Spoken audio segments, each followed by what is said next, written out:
Spotted. Paolo Avellino hinatid si Kim Chiu sa airport. Papunta ang kapamilya actress at TV host na si Kim Chiu sa South Korea upang dumalo sa 2024 Seoul Drama Awards sa Miyerkules, ika-25 ng Setyembre. Ayon sa mga boto mula sa mga tagahanga, tatanggap si Kim ng Outstanding Asian Star Award para sa Pilipinas, kasama ang iba pang mga kilalang personalidad mula sa iba't ibang bansa sa Asia.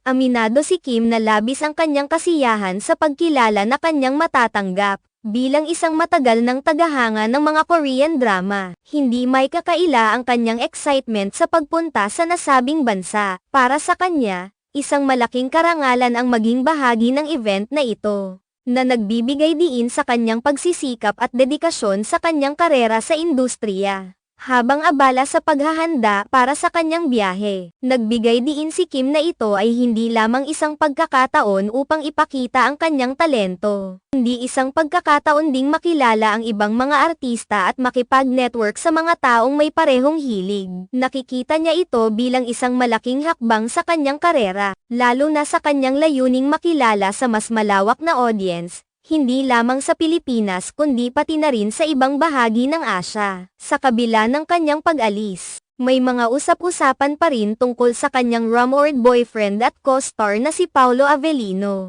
Bagamat hindi siya nakasama sa kanyang biyahe sa Taiwan, si Paolo ang naghatid kay Kim sa airport. Ang kanilang sweet gesture ay hindi nakaligtas sa mga netizens, na agad na pumuri at nagbigay ng positibong reaksyon sa kanilang samahan.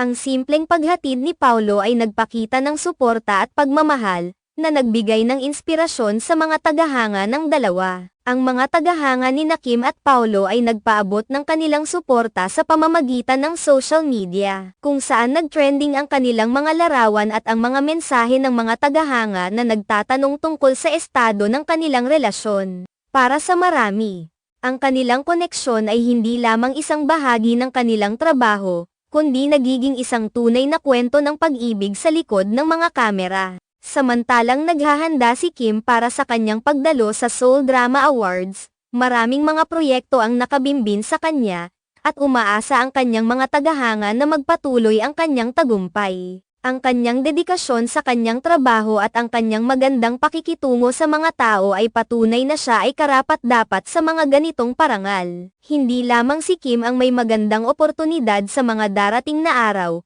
kundi pati na rin ang iba pang mga artistang Pilipino na nakikilala sa internasyonal na entablado. Ang mga ganitong kaganapan ay mahalaga hindi lamang para sa kanilang mga karera kundi pati na rin sa pagpapakita ng talento ng mga Pilipino sa mundo. Sa huli, ang pagdalo ni Kim sa Seoul Drama Awards ay isang pagkakataon para ipakita ang kanyang pagsisikap at ang kanyang pagmamahal sa sining. Ang kanyang kwento bilang isang artista ay patuloy na nagbibigay inspirasyon sa mga kabataan na nagnanais ding makamit ang kanilang mga pangarap sa showbiz. Ang mga ganitong pagkakataon ay nagsisilbing patunay na sa kabila ng mga pagsubok, may mga tagumpay na nag-aantay sa bawat isa na may dedikasyon at pagmamahal sa kanilang ginagawa.